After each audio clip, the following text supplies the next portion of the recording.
and combine them. Yeah. Have debit card and job. Yeah.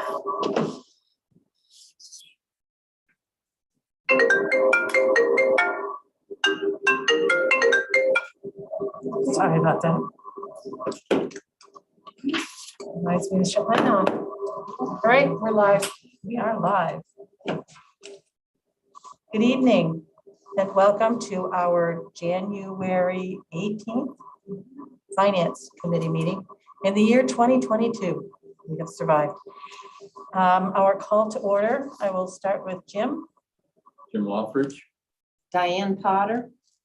Becky Fless, administrative staff, Pat Hopkins, Superintendent. Andrea Dish, Business Manager. Gabe Dostey, Director of Operations. and Terry McGuire is present as our technology director. And thank you for being here, Terry. The first and only thing on the agenda is the discussion of our 5-year capital improvement plan and review. And we have Gabe. We are back here once again. Every year. Our yearly thing. Yes. So everyone has the packet, the 5-year capital improvement plan. If you look at it, there's the column all the way over to the left in blue is this year's capital improvement budgeted items. So Andrea has been nice enough to go through and she has double checked and highlighted items. If you look through the packet and there's like a blue line that's on there. Those are the items that are in budget for this year.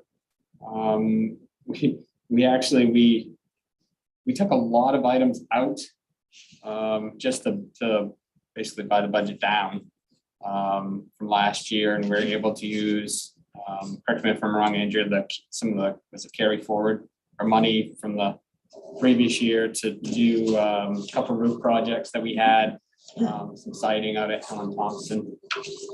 So we're able to take those items out of this year's budget, so we didn't have to pay for them. So that's why the number seems quite a bit lower than it normally is. It is usually around $350,000. So on this, it's we're actually at about 78,000. So definitely when you look at what we have in there for this year for capital improvement projects and the amount, which is 422,937, is quite a bit more. Absolutely, it is more. So it's an increase of about $344,000 if you look at it. So like every year, we have to start somewhere. So we have shuffled some of the items. We pushed them out an additional year. So when we go through there, there's a couple of floors for the gymnasium floors that we had originally put in there for redoing them for LER and Riverview. They're not in terrible condition, but there are some spots that are bubbled up and a couple tears in the floors. With COVID, the usage of those have been a little different. We haven't had in the gyms, we haven't had the basketball practices, garden rec, stuff like that. So there's been a lot less of that. So there's not been as much wear and tear on those. So the feel is really we could push those out one more year. So instead of having them in next year's budget, we pushed them out for an additional year. But every time we keep doing that, unfortunately, it keeps bringing the number higher and higher. If you look a couple years out further, you'll notice that those numbers are higher. That's for sure. And I know we have had a bit of a discussion about potentially doing a bond for the paving, which was kind of tabled a while back a little bit because, well, COVID came around and we really had other needs for sure in the district. But I really think we're in the very near future, we really need to have a discussion about bonding the paving. That's why, in the years, 23, 24, 24, 25, 25, 26, those 3 years, we kind of spaced out some paving projects.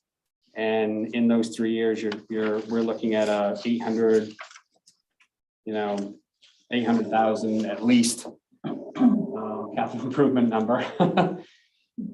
So, which is a very large number. And if we could bond those items and take all the paving out of it and potentially some of the other, other projects, there's bathroom renovations at the high school. Looking at doing that. There was the catwalk at the high school has always been something that's been an eyesore for one thing, and it has not been upgraded since it was built in the 60s. Single pane glass, no heat. If you ever walked across the catwalk in the middle of winter, it feels like you're outside. There might as well be nothing there. It's pretty rough going back and forth from the high school to the gym. So that's something, I would definitely highly recommend looking at, putting some package together. For sure. I know nobody likes the term, but I think we really need to look at doing something like that so we can pay, pay smaller amounts each year and push it out over a number of years for some sort of bond. Figure something out. So I'll quickly go school to school. So for this upcoming year, the first school is Larr Richards. Really the only thing over there that we have slated. Excuse me, where are you? Yep. Oh, sorry. So page 2. Page 2? Yep. The first page with the blue stripes. Okay. Yep. So page. Yep. All right, got it. Yep. So Larr Richards. So really all we have there for an improvement is talking to Karen Moody. The playground area that's over there it's quite a bit of tar for the younger children, for the pre-K through really, I think it's pre-K kindergarten kind of playground that they have. And it's very difficult. It's a lot of hard surfaces, so they don't have a lot of grass to play on in that section of the wing at LER. So she's asked what it would take to expand that playground, which really would entail moving the fence line further towards the front of the school to encompass the lawn area that's used for nothing right now. And that would turn into playground grassed area behind the fence. And that also would be taking out some of the pavement in the existing playground area and reclaiming that back into grass. For them to be able to use and utilize the playground better, for sure. I have a question. How about security for the children? If we're moving it closer to the street? Yeah, so it's just closer to, right now there's a fence and a small gate. We'd be doing a much better fence line and a much better gate that's there. The gate doesn't close very well, doesn't lock. We'd still be doing a 4-foot, the fence that's there is barely 3 feet tall. Yeah, What's let's do there a now, 6-foot so, fence. yeah, and we could do a Okay. taller fence. And like I said, it's area that's not used for anything other It's than. the we one just that's on the mow it. left, correct? Yeah, if you're looking at the you're school, looking it's the at left, yeah. there's a little walkway that That has, and walks it- down you there. come out from the kindergarten wing. Yes, The entrance into the playground from the and building. with the pre-K being moved, on on that end of the building right there, it's perfect access. They have access right out the door, right into that playground area, which is enclosed. So we really need to do something Mhm. to make it so they can actually use it. Seems So, like a good and that's really at LER, that is all that's in budget to be done over there, at LER. Yep. Next page is Riverview.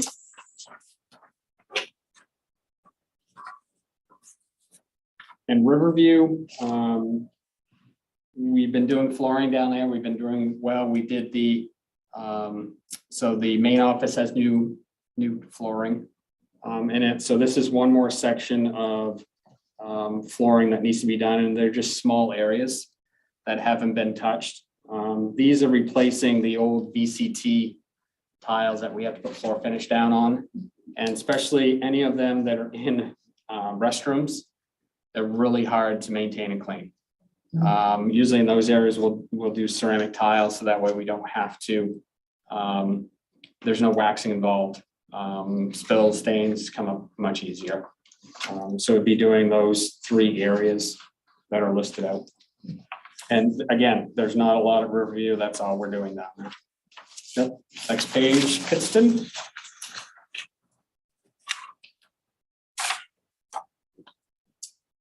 Again, talked to the principal over there, and she would like to add a light. There's actually no light in the back parking area. Right there, where there's a pole in the middle of the parking lot, but there's no light out at the pole.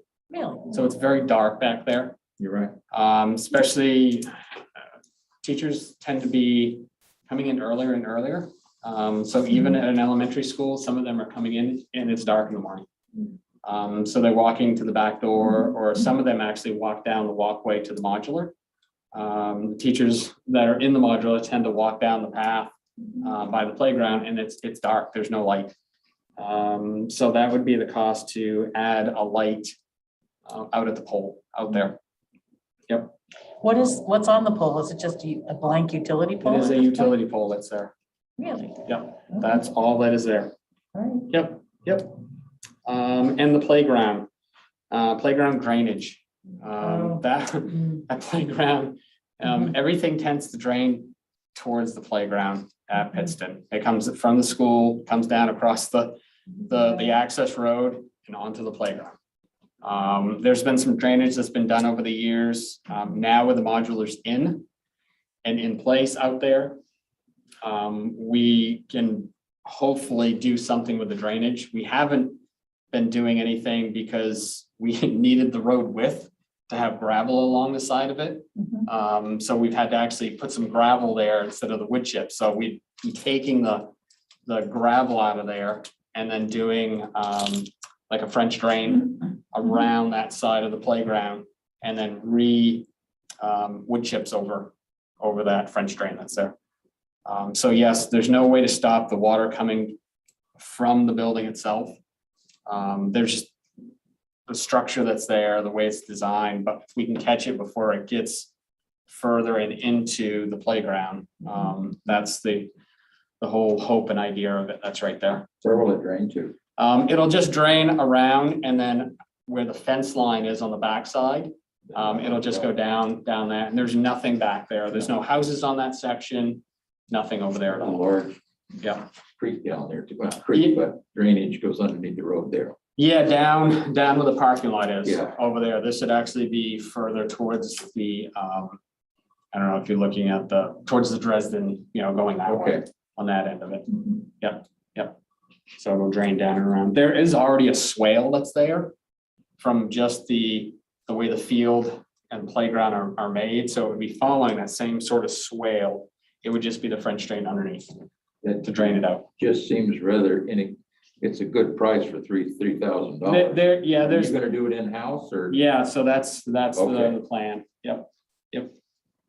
The big piece of Pittston is the roof. Section 3, it needs a replacement and not just a restoration.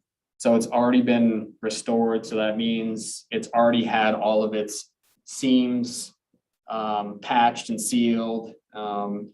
It's had a lot of work since the restoration that was done to it. We've done 2 rooftop heat recovery units that were put on there. There's ductwork. There's a lot more roof penetrations. So we've had leakage down through the hall, and every time it rains, we're calling Genie Roofing and having them patch and do little patchworks here and there. It needs to be done. It's been a long time since that roof has been completely replaced. It's a big number. It's a big number because there's a lot on that roof. There's a lot there. So they take up the existing and add on top, or? Yes, so this is a complete replacement. Yeah, so they'll add some insulation board that's there.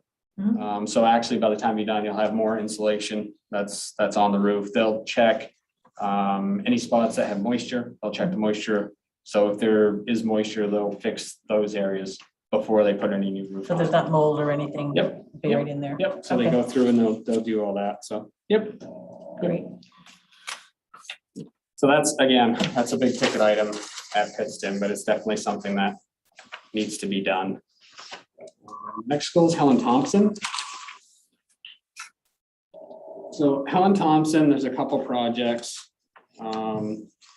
We're hoping to be able to finish the last section of the siding on the building. We're able to do a section, if you drive in and looking at the building, we did a section between the gymnasium and the main entrance. That section has been re-sided. So this next piece and hopefully last piece will be the section on the right side of the building around to the playground end, which would be the last section that would need to be re-sided. This gets rid of all the old composite, kind of like wood siding that they used on there that really has deteriorated very, very quickly. Yep. And then the other piece is the roof over the cafeteria. It's that front side of the cafeteria and also the clock tower. Those are the last two roof pieces that have not been touched. Again, the clock tower, we've had some leaking up there, and to do any patching and fixing, it involves a lift to get up there to do it. It needs to be redone. I'm not sure why it was never redone when the siding was done on the clock tower. They just re-sided it and left the old 3-tab shingles. And we really noticed it beginning of this year. We had a windstorm that came through, and we noticed there were shingle tabs all over the ground. And we looked up, and sure enough, they were from the clock tower and from the cafeteria roof that they are starting to peel right up. Yep, so this is the last sections of the roof out there that need to be fixed. And we did keep the heat pumps in there for replacement.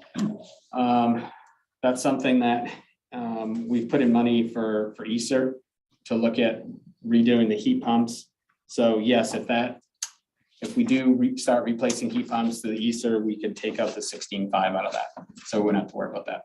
Yep. Read my mind. Yep, but that is there. That is still in there. So hopefully we can use the Easter money, and that's the money that we'll use to replace those. Yep. So would you use enough money to do all of it all the way out to 26, 27? We're hoping to replace quite a few of them. There's Right. our hope. Yeah. Yep. So the heating system up there is always a challenge. So, Always a challenge, Yeah. but that looks like a good way. next page. So the middle school. Middle school, really, it's just some small little projects. It's nothing major. Exterior door replacements, we tried to do those across a couple of the schools just to repair some of the exterior doors. With the salt and all the, I mean, if you look at a vehicle in the state of Maine, it's rusting right through. All the doors are made of steel. It's the same exact way as a vehicle. The bottom sections are rusted through. Most all the doors have already been patched on the bottoms and re-welded once already. So there's a couple doors, they're not cheap, they're expensive. Especially if we find we have to replace the frames because of the way they're actually mortared in. It's a challenge to replace the whole units. So to be truthful, $4,000, it's only gonna be replacing a couple doors. That's how much they are. So we've got a couple in there. I have a couple to do this year, a couple next year, and hopefully we can finish up a 3-year span. Also, the ceiling fans, we've been putting some ceiling fans on the first floor just to on those shoulder days when it's really, really hot. There's no air conditioning and it gets warm in that building. First floor on the south side, it's really, really hot. Second floor, they've done most of the classrooms on the second floor. So this is just maintaining and continuing through that first floor So section. the second floor has fans in it? Yes, second floor does. Because I subbed in those rooms and they got miserably hot. Yes, they do. Okay, but they if do got- get really fans warm. may help. Yep, and we do, most all the classrooms now do have a couple fans too, that they can put a fan blowing out, fan blowing in, just to try to keep the air moving. It seems if you can keep it circulating more, it feels cooler in there anyway, just to keep things moving, for sure. And again, $2,000, it's not much, but it'll get a couple fans and do a couple classrooms a year. That's the hope. Yep. And again, the other things are just small little items. Baseboard replacement, sprinkler testing is due in this next budget year. Yep. High school. I left so this is one piece that if we wanted to push it out a little further, like I was saying, we pushed out the gym floors at LER and Riverview out an additional year. This is another piece. There's the cafeteria floor replacement. That piece there, if we needed to push, we could push that out an additional year. That's $65,000. The cafeteria is one of the sections that has asbestos flooring that's there. So it'd be great if it was easy as just ripping up the floor and putting new floor, but you have to have a company come in, they have to abate it, and there's a lot to it. So that's why it drives the price tag up considerably. It's not easy to remove. And there's testing that has to be done. So that is one thing if we needed to push it out. The asbestos floors back in the 60s, they were built to last, and it is still lasting, but there are sections that are wearing for sure. But we make sure we put plenty of floor finish on it each year, and they're not, right now the tiles aren't popping up. And there again, with COVID, the usage has changed a little bit, and they've changed kind of their lunch process a little. So things are getting used differently. Students tend to take their lunches in the halls, or they go into the tiger's den when it's warm. So the usage has changed a little bit. So that is one place that if we needed to buy down a little further, we can push it out an additional year and do something like that for sure. Would you replace with something similar that's to what's there now, or might you do something like what's in the library? Right, so what we've done, if you've been into T-Wing, there's a quartz tile that we've used on the floors in T-Wing. And it doesn't require us to put floor finish down. You can put floor finish on it, but has a real hard surface to it, where VCT tends to, if you don't put finish on it, it wears quickly. It's like vinyl, it wears through quick. The quartz tile, again, has that hard abrasive surface to it. So it can take a lot of the abuse and damage. Similar to why asbestos tiles back in the day were like what everyone wanted to put down.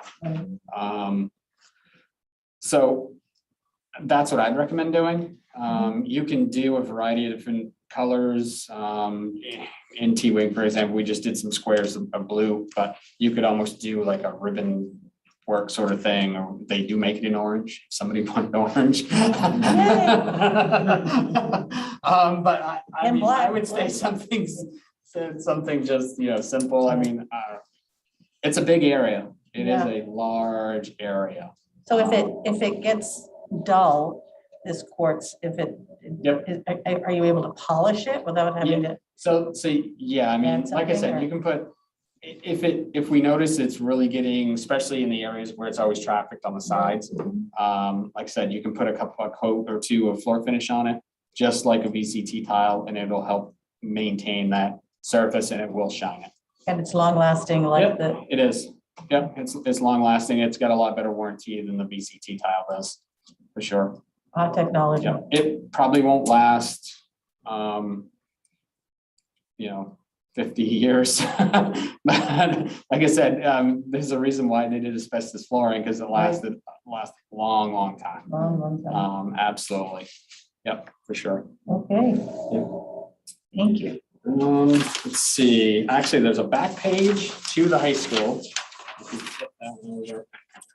There is one roof section at the high school. It's actually one of the corridor sections off the cafeteria that we've had a considerable number of leaks in that section. So that is to replace that section there. It's not a huge ticket, but it's almost 19,000 in that piece.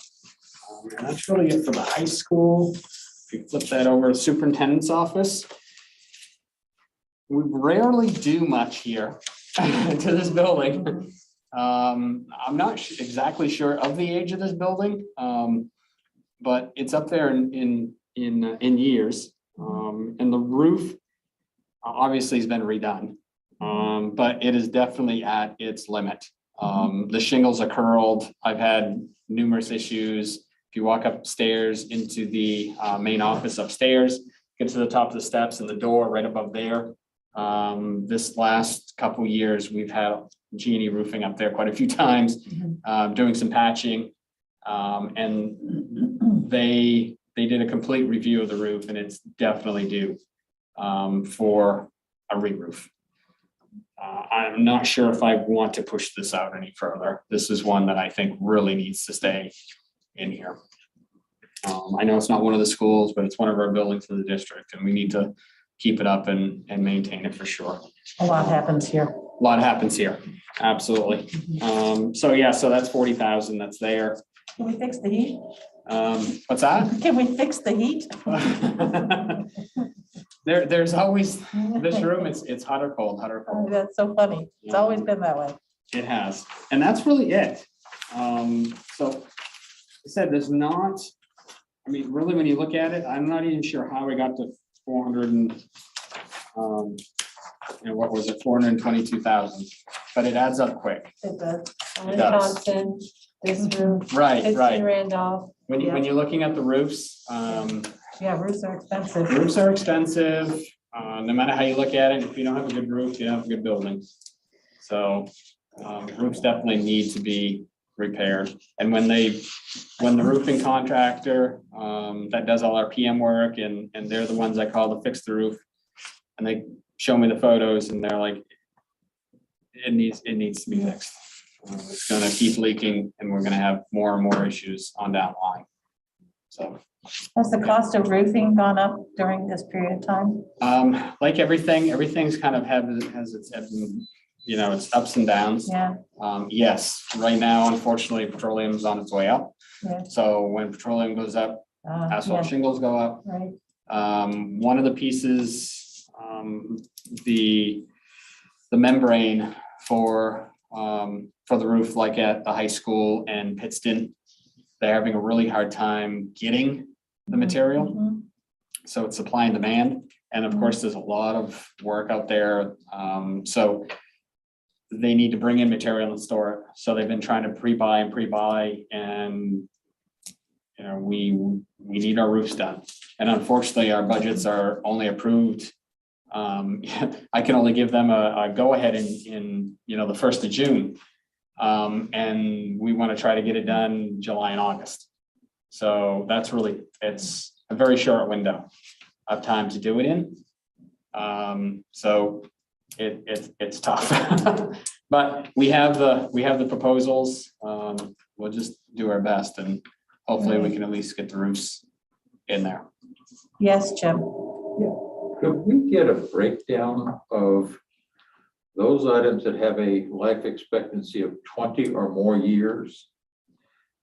And I'd really like to see us bond those issues. Get them fixed, get them done. We have a 15-year payback, I believe. Is that it, Andrea? 15 years on the bonds? It depends. We could bond for however many years. We certainly wouldn't want to stretch it out long enough so that we were paying on a roof or something that needed to be repaired again. But we could do it in on a 15-year schedule. We could choose our schedule. We need to get this stuff done. The parking lots, the roofs, the floors. Yep. It's several $1 million. But if we do it in one fell swoop, get it done, our buildings will be in good shape for the foreseeable future.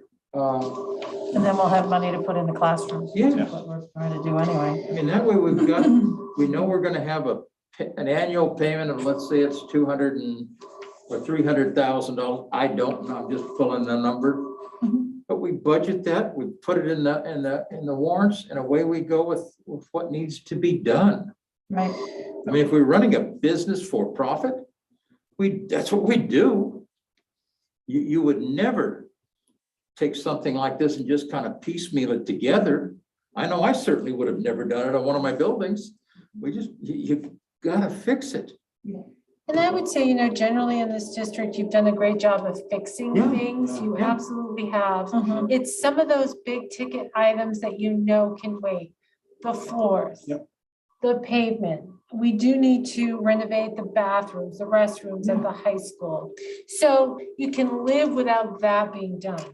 But now we are beginning to see, as Gabe has said, that some of our roofs just can't wait any longer, right? And some of the pavement is getting to the point where, yeah, you're right, it absolutely needs to be done. I mean, I am in total support, Jim, of us having the conversation about a bond for some of these things, because I also don't want to be in a situation, we know how difficult it is to be building these budgets. And I don't want to be here next year saying, we have no choice but to add $800,000 to the budget for facilities alone. You know, that's you're not right. fair to taxpayers. I mean, we just can't do that. So if we can find an alternative, I think we need to explore it. I think, I don't like the word explore. I think Well, we need to get it done. Right, but I mean, explore what's behind the scenes, we'll bring the information know we have forward to a- the board. What is it, a schedule that we have to meet Correct. to get a bond approved?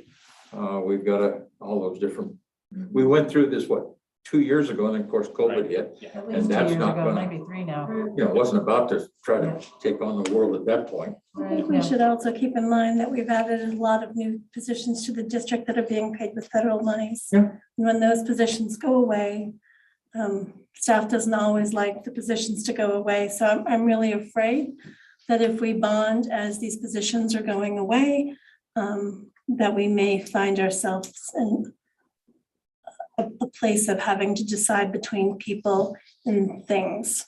And whenever we have that conversation, it's usually the things that go away. So I just want us to be cognizant of the timeline we're on with these federal monies. I think there's, I would think 12 or 15 new positions in the district that are being funded with federal monies. And I think those two conversations probably need to go hand in hand, especially with mill rate and Gardner and Pittston. So I just think we need to be cognizant. But if we, I completely agree I with think if we you. take them all, if we don't do something, we're gonna get hit right in the face with a great big I- bill. I just don't think we can have it all. And I think we need to figure out what our priorities are and figure out what we can afford. When we hired using federal dollars, we were very clear. were very clear. We were very clear that they're federally funded positions with a time An expiration frame, an date. expiration date. They were either 1 year or 2 year positions.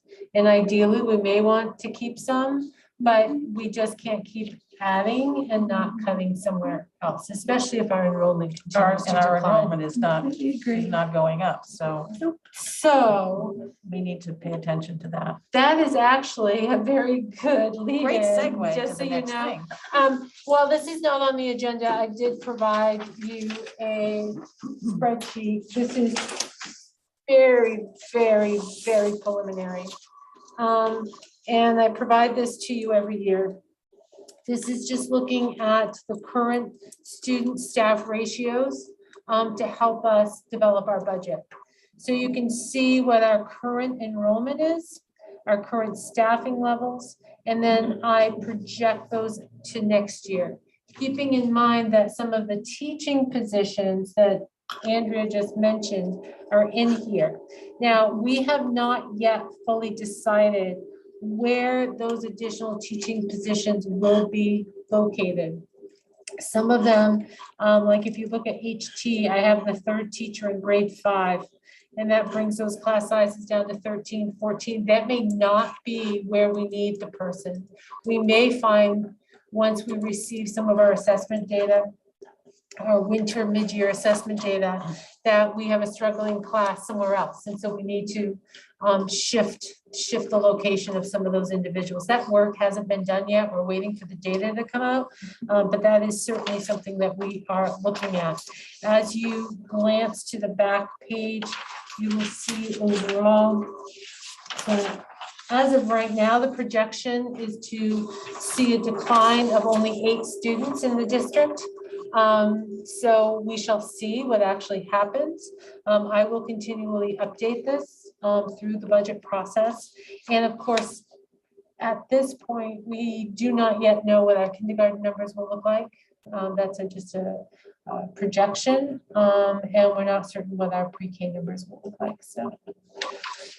So that just gives you a little idea of what we're looking at and talking about. Can we do an enrollment, a look backwards to see where we've come in the last, or where we've gone in the last 10 years? Yes, we've saved all of that, so I think actually in the same spreadsheet, I may be able to go back and update that. What's hard is last year Absolutely. really Right. threw things off a bit. If we can go back to like 2019. You know, We let just that throw be that, our, I'm serious, throw that year out because it's an aberration. Yeah. right, And just look at the 2020, prior years. 21, or, Yeah. but if we can go 10 years back, 09 up to 19 and see what's happened, because I remember when we came here, there were well over 2,000 students in the district, close to 2,500, I think. And when And- I arrived 11 years ago, we had 2,100. So I just think we need to be just looking at at those numbers and what that will mean for us as a district moving forward with all the responsibilities we have, all the facilities we have and all of that. So if we're only gonna be, we think, maybe go down 8 students. I've heard of some students who were homeschooled recently because of COVID. And if they're totally homeschooled, they're off the books, right? So Yes. are they kind of sifting back? I would have to double check with Martha. Yeah, you Martha probably don't know manages that, so exactly. I don't necessarily know the numbers. But I did an enrollment trend and actually have the data from 2010 to 2019. And in 2010, our enrollment was 2,223 students. In 2019, our numbers were 2,004. Right, so That's a significant. lost just about 200, over 200 students. And now we are projecting, what did I say, 1949 right now to 1941 potentially next year. And again, you're right, there still are some families choosing to homeschool this year due to the pandemic who may re-enroll their children next year. But yes, But that's a significant.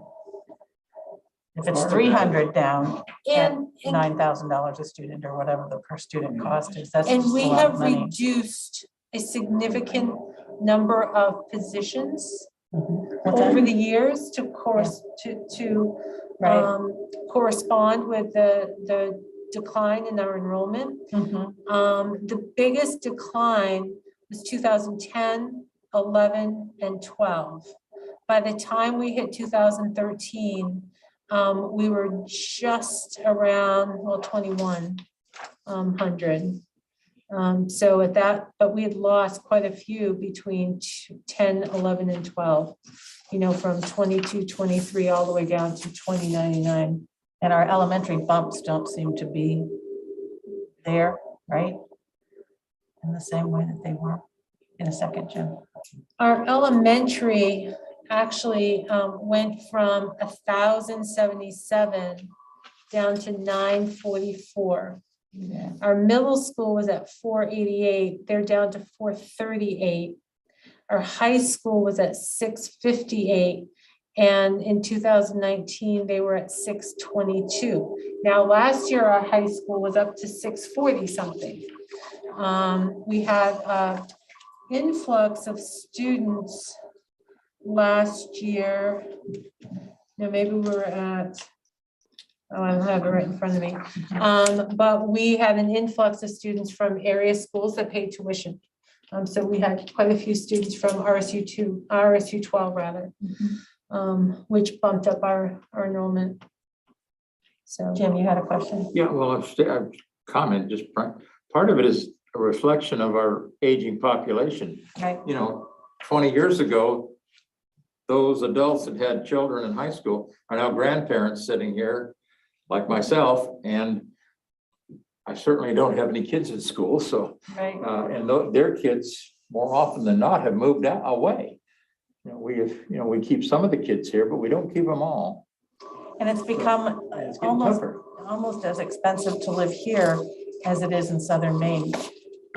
Rents and housing are not that much different than Freeport, Durham, Portland, and the mill rate. Our mill rate here is very similar to Portland's mill rate, and there's just a lot more services. And I'm not, no, that's not anything against, I mean, I love living here, but I just don't think, it used to be that this was a really affordable place to move to purchase or to rent. And I just think that's not necessarily the case right now, anyway, or anymore, so. But I have had conversations, I'm thinking just in the last few months, I've had conversations with a couple of different individuals who have purposely moved to this school district because of the reputation of this school district and the work that we're doing, and that they are incredibly happy with the education that their children are receiving. So we want to make sure that we keep up the good work and we continue moving forward, and we're making the instructional changes Absolutely. that we are currently making in order to advance our practices, you know, and so we don't want to lose that No.